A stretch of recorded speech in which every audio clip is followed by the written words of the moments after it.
अस्सलाम वालेकुम dear students, welcome to Arham science academy with Mohammad Shahbaz. उम्मीद करता हूँ कि आप सब खैरियत से होंगे। हमारा आज का लेक्चर है क्लास 9 के फिजिक्स के चैप्टर 1 के एक्सरसाइज के कंसेप्चुअल क्वेश्चंस।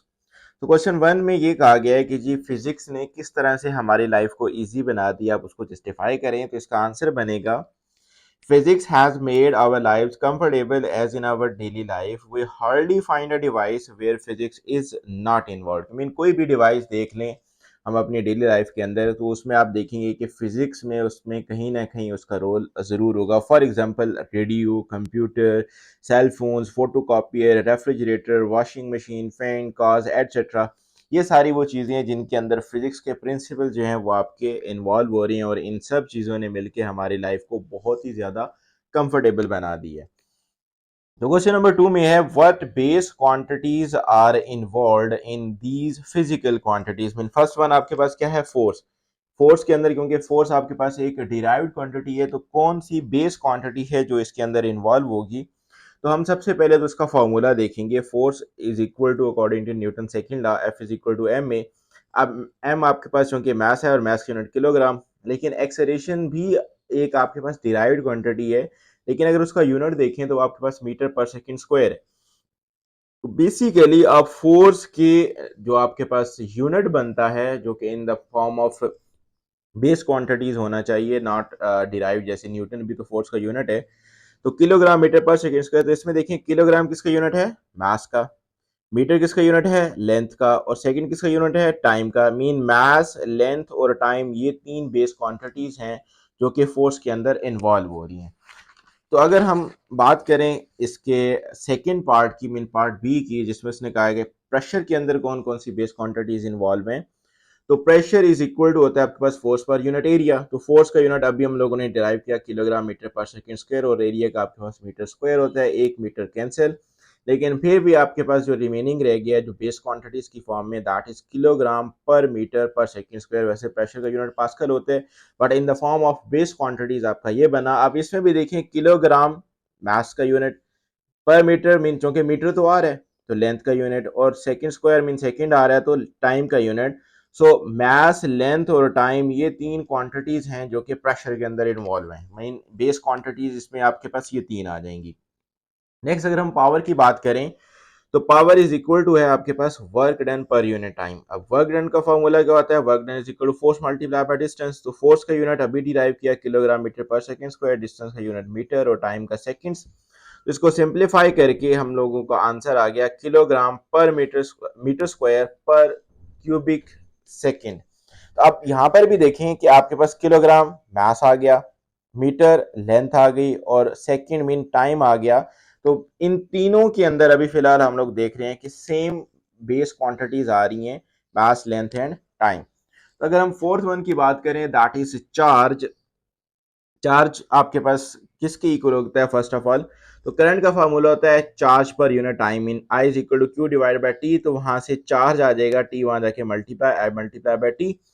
अब आई चूंकि current that is the base quantity, और इसका यूनिट क्या होता है आपके पास एम्पियर, और टी आपके पास वही सेकंड्स। तो इट्स मीन ये दो बेस क्वांटिटीज हैं, करंट और टाइम, जो कि आपके चार्ज के अंदर इन्वॉल्व होंगी। अगर हम बात करें क्वेश्चन नंबर 3 की, show that prefix micro is 1000 times than the prefix nano. सबसे पहली बात तो आपको पता होना चाहिए कि माइक्रो और नैनो किसके इक्वल होता है। तो माइक्रो होता है 10 टू पावर -6 और नैनो होता है 10 टू पावर -9। हमने ये चीज प्रूव करनी है कि 1 माइक्रो जो है वो 1000 नैनो के इक्वल होगा। वो कैसे, सबसे पहले हम लोग 1 माइक्रो लेंगे जो कि आपके पास 10 टू पावर -6 होता है। अब क्योंकि हम लोगों ने इसको नैनो बनाना है, तो नैनो चूंकि 10 टू पावर -9 होता है, तो सबसे बेस्ट इसका प्रोसेस ये होता है कि आपको जो चीज़ भी रिक्वायर्ड है, जैसे मीन 10⁻⁻6 है तो मुझे -9 बनाना है, तो 10⁻³ से मैं मल्टीप्लाई और डिवाइड दोनों कर दूंगा। जब मल्टीप्लाई होंगे तो इन दोनों की पावर से एड अप होकर 10⁻⁻9 हो जाएगा, और ये 10⁻³ एज इट इज। अब इसको जब डिनोमिनेटर से न्यूमिनेटर में लेके जाऊंगा तो इसकी पावर का साइन हो जाएगा change, that will be the 10⁻3। तो 10⁻3 आपके पास क्या होता है 1000, और 10⁻⁻9 क्या होता है, दैट इज नैनो। तो हमने प्रूव कर दिया कि माइक्रो जो है वो 1000 नैनो के इक्वल होता है। तो अगर हम बात करें क्वेश्चन नंबर 4 की, screw gauge can give more precise length than vernier callipers, इसको हम लोगों ने ब्रीफली एक्सप्लेन करना है कि क्यों। तो first of all the instrument which has smaller least count. अब लीस्ट काउंट क्या होता है? किसी भी इंस्ट्रूमेंट की वो वैल्यू होती है जो कि वो कम से कम मेजर कर सकता है। सो अगर आपके पास उस इंस्ट्रूमेंट का लीस्ट काउंट कम है, मतलब जैसे आप स्क्रू गेज की बात कर लें तो उसका होता है 0.001 सेंटीमीटर, बट वर्नियर कैलिपर का आपके पास 0.01 सेंटीमीटर होता है। तो इट्स मीन दैट ये 0.001 सेंटीमीटर तक की लेंथ को मेजर कर सकता है और आपको एक प्रिसाइज वैल्यू दे सकता है, जो कि आपके पास हम कह सकते हैं कि 100% एफिशिएंट होगी और वो मोस्ट प्रिसाइज होगी। लेकिन अब ये वर्नियर कैलिपर भी आपको वैल्यू देगा, लेकिन वो जस्ट 0.01 सेंटीमीटर तक प्रिसाइज दे सकता है। उसके बाद नेक्स्ट डिजिट जो है वो आपको कहेगा कि हाँ जी ये डाउटफुल है, ऑब्वियसली वो इसके बारे में कंफर्म नहीं होगा, but by using screw gauge आप इस चीज के बारे में जो है वो एग्जैक्टली कंफर्म होंगे कि हाँ जी इसकी ये वाली वैल्यू बनती है। तो इट्स मीन जितना उसका कम से कम लीस्ट काउंट होगा तो वो आपको क्या देगा? मोस्ट प्रिसाइज वैल्यू देगा। जी, तो चलते हैं क्वेश्चन नंबर 5 की तरफ। Differentiate between mechanical stop watch and digital stop watch. तो मैकेनिकल स्टॉप वॉच क्या होती है? It has only one knob, mean एक ही बटन होता है जिससे आप लोग उसको ऑन स्टॉप या उसको स्टार्ट कर रहे होते हैं या उसको हम लोग जो है वो रीसेट कर रहे होते हैं। बट डिजिटल स्टॉप वॉच के अंदर एटलीस्ट दो बटन होते हैं जिसमें हम लोग एक से स्टार्ट स्टॉप करते हैं और एक दूसरे से आपके हम लोग उसको रीसेट करते हैं। और मैकेनिकल स्टॉप वॉच का जो लीस्ट काउंट है वो 0.1 सेकंड है, जो कि कम है, बट जो डिजिटल है उसका 0.01 सेकंड होता है। So it is less accurate but digital is more accurate. तो जो हमारे पास मैकेनिकल है वो 1 सेकंड का जस्ट 10th पार्ट हमें जो है वो तक करके दे सकती है, but digital 1/100 mean 100th part of a second जो है वो हमें मैयर करके दे सकती है। जो अगर हम लोग नेक्स्ट क्वेश्चन पे चलें, क्वेश्चन नंबर 6 पे, how measuring cylinder is use to measure volume of an irregular shape stone. Mean आपके पास कोई एक फॉर एग्जांपल स्टोन है और आप उसका वॉल्यूम फाइंड आउट करना चाह रहे हैं, कोई रेगुलर शेप नहीं है, तो उसका कैसे फाइंड आउट करेंगे? और आपने यूज करना है एक मयरिंग सिलेंडर को। तो फर्स्ट स्टेप आपके पास क्या है कि आप एक मयरिंग सिलेंडर लें और उसके अंदर एक स्पेसिफिक एक वॉल्यूम ले लें और आप उसकी इनिशियल वॉल्यूम की वैल्यू जिसको हम लोग रिप्रेजेंट कर देते हैं वी आई के साथ, उसको आप नोट डाउन कर लें, जितने जितने भी है। फॉर एग्जांपल आपके पास 15 क्यूबिक सेंटीमीटर है। देन आपने क्या करना है? Tie stone with thread and put gently into the cylinder. Mean ये ना हो कि मीन वो नीचे जाके गिरे और सिलेंडर ही आपका टूट जाए। तो जेंटली उसके अंदर उसको सस्पेंड करें और ऑब्वियसली जब आप स्टोन उसके अंदर इमर्ज करेंगे, जब आप स्टोन उसके अंदर डालेंगे तो जो लिक्विड का वॉल्यूम है वो राइज होगा। अब कितना राइज हुआ है? फॉर एग्जांपल जैसे हमने पहले बात की कि 15 क्यूबिक सेंटीमीटर है, अब वो 18 हो गया है, तो वो आपके पास फाइनल वॉल्यूम होगा, आप उसको भी नोट डाउन कर लें। अब ऑब्वियसली जितना वॉल्यूम में इंक्रीमेंट आया है, जितना वॉल्यूम इंक्रीज हुआ है, तो वो आपके पास क्या होगा? वो बेसिकली उस इरेगुलर स्टोन का वॉल्यूम होगा। हम उन दोनों को सेपरेट करके mean V F minus V I करके तो वो आपके पास आ जाएगा volume of the irregular shape, ये स्टोन जो हम लोगों ने यूज किया। सो क्वेश्चन 7 की बात करें, what precautions should be kept in mind while taking measurement using measuring cylinder। measuring cylinder को यूज तो कर रहे हैं लेकिन ऑब्वियसली आप उसको गलत वे से यूज ना करें कि आपकी जो मेजरमेंट आप ले रही हैं वो आप गलत ले लें। तो फर्स्ट वन उसका ये है कि आपका जो मेजरिंग सिलेंडर है वो एक हॉरिजॉन्टल सरफेस पे पड़ा हुआ हो, इंक्लाइन पे ना हो। ऑब्वियसली इंक्लाइन पे होगा तो वो आपको सही एक्यूरेट वैल्यू पर आप नहीं मेजर कर पाएंगे।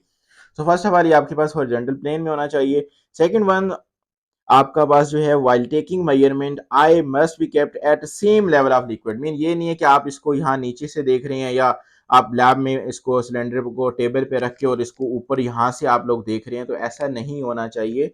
जिस लेवल पर आपका पानी है आप कोशिश करें कि बिल्कुल उसके लेवल पे जाके उसको देखें और उसका जो इनिशियल वॉल्यूम है या जो भी आप उस टाइम वॉल्यूम मेजर कर रही हैं वो तब आप उसकी वैल्यू को जो है वो नोट डाउन करें। And the third and last one is formation of bubbles should be avoided। obviously अगर bubbles बनेंगे तो वो आपके वॉल्यूम में जो है वो एक किस्म का फेक मेजरमेंट्स लेके आएंगे, सो जिसकी वजह से आपको बबल्स को भी अवॉइड करना है। And 8 and the last question is why do we need to consider significant digits in measurement. जब आप मेजरमेंट कर रहे होते हैं तो सिग्निफिकेंट डिजिट्स हमें क्यों देखनी पड़ती हैं, क्यों कंसीडर करनी पड़ती हैं? So we need to consider significant digits in measurements because precision depends on it. Obviously कितने सिग्निफिकेंट फिगर्स हैं उस तरह से जो है आपको प्रिसाइज वैल्यू मिलती है। अगर आपके सिग्निफिकेंट फिगर्स जो हैं वो ज़्यादा होंगे तो ऑब्वियसली आपकी मेजरमेंट भी मोर प्रिसाइज होगी एंड एक्यूरेट होगी। सो इन एडिशन या multiplication of values result must have least number of significant in a measurement.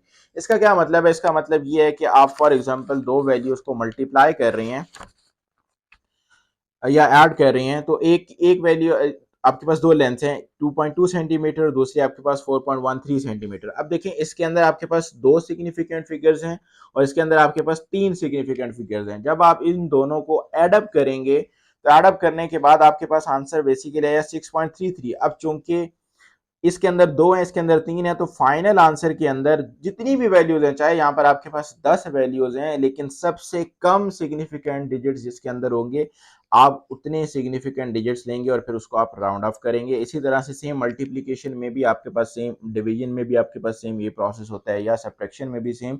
Mean addition, subtraction या मल्टीप्लिकेशन, डिवीजन तो हम सिंपल वे से कर लेते हैं, लेकिन सिग्निफिकेंट फिगर्स लेने के लिए हम देखते हैं कि सबसे कम जो है वो कितने हैं, हम फाइनल रिजल्ट में भी फिर उतने ही सिग्निफिकेंट डिजिट्स लेते हैं।